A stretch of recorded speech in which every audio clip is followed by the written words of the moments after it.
To Dr. Harper Evans, the emergency room of Seattle Presbyterian was a symphony of predictable chaos. She knew every brutal note: the wail of the sirens, the violent clatter of wheels against linoleum, the frantic, staccato shouts of the junior residents. She was the conductor, cold and precise. But she didn't know the melody that started the night paramedic Madison Clark kicked open the ambulance bay doors, drenched in November rain, holding a stranger's life together with nothing but pressure and sheer, stubborn will. Harper had seen 100 paramedics come and go. They were the delivery mechanism, the first link in a chain that always ended with her holding the scalpel. Madison was supposed to be just another face above a heavy, reflective jacket. Until she wasn't. Blunt force trauma to the chest, MVA hypotensive, lost her pulse 2 minutes out. Madison shouted over the din, her voice cutting through the ER chatter like a serrated blade. Her blonde hair, usually pulled back in a neat, regulation braid, was plastered to her forehead with sweat and rainwater. Beneath her blood-stained gloves, the young woman on the stretcher was deathly pale. "Transfer on my count," Harper ordered, snapping her gloves into place, stepping into the center of the storm. 1, 2, 3. The transfer was seamless. As the all-female trauma team swarmed the patient, Nurse Sarah pushing epinephrine, Dr. Avery prepping the chest tube, Harper barked orders for an intubation tray and a central line. She was a machine, running on adrenaline and a decade of rigorous training.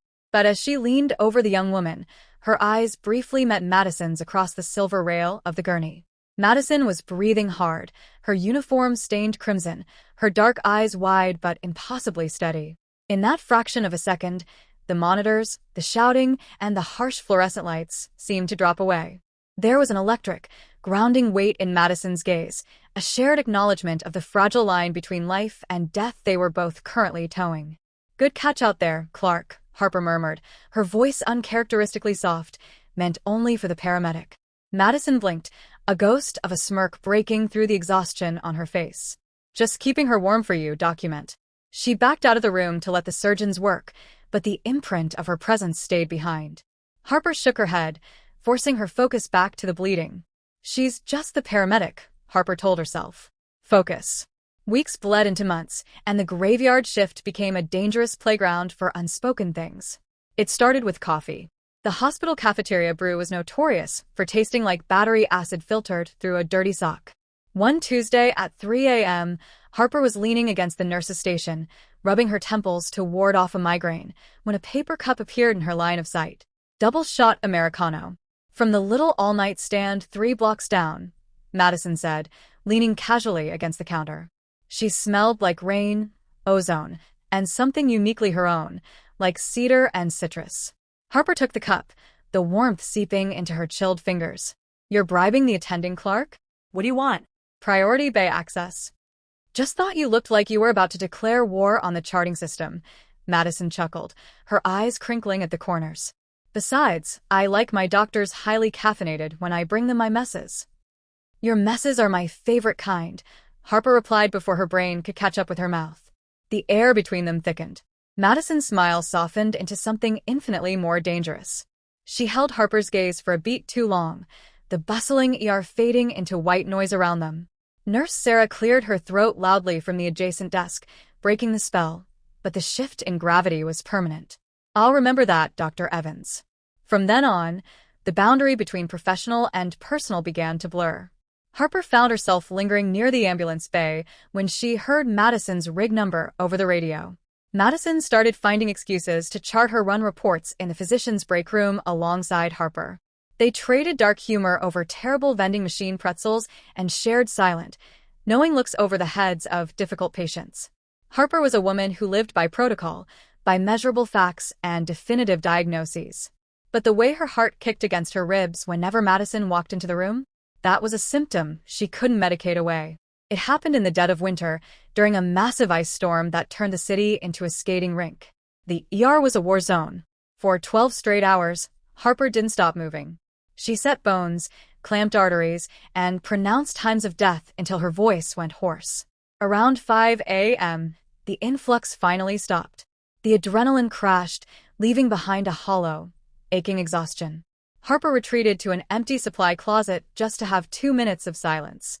She leaned her head against the cool metal shelving, closing her eyes, feeling the crushing weight of the lives she couldn't save that night pressing down on her chest. The door clicked open, spilling a sliver of hallway light over her boots. "Sorry, I was just looking for—" Madison stopped short. She was still in her high-vis jacket, looking equally battered by the night. She took one look at Harper's slumped posture and stepped inside, letting the door click shut behind her. The closet was small, smelling faintly of iodine and sterile gauze. "Hey," Madison said softly, the bravado completely gone from her voice.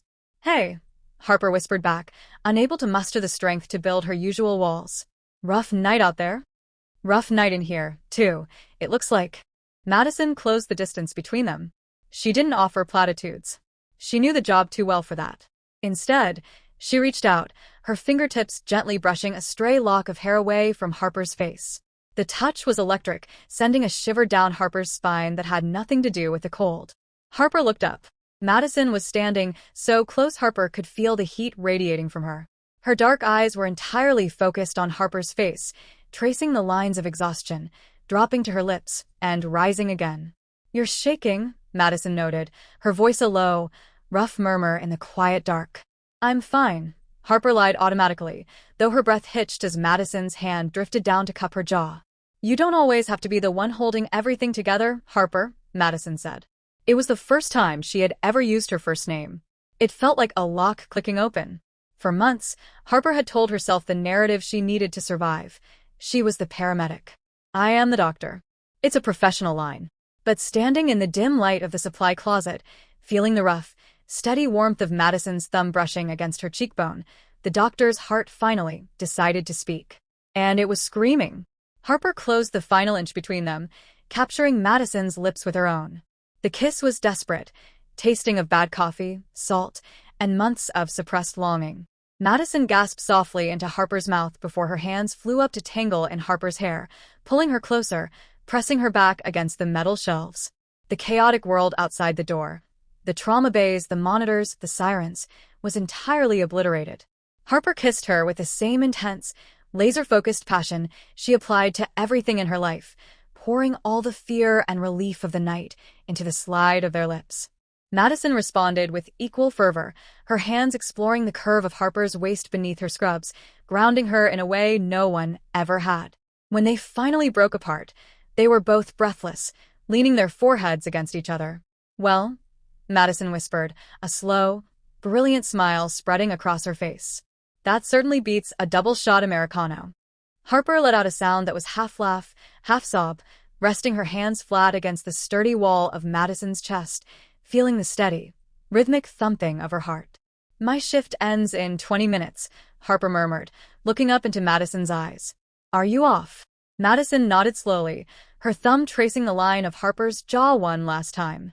"I am. Want to get out of here? Let me make you breakfast? I thought you'd never ask." As they stepped out of the supply closet and back into the harsh lights of the hospital corridor, they returned to their roles, the paramedic and the doctor. But as Madison walked backward down the hall, shooting Harper a wink before turning toward the bay doors, Harper knew the truth.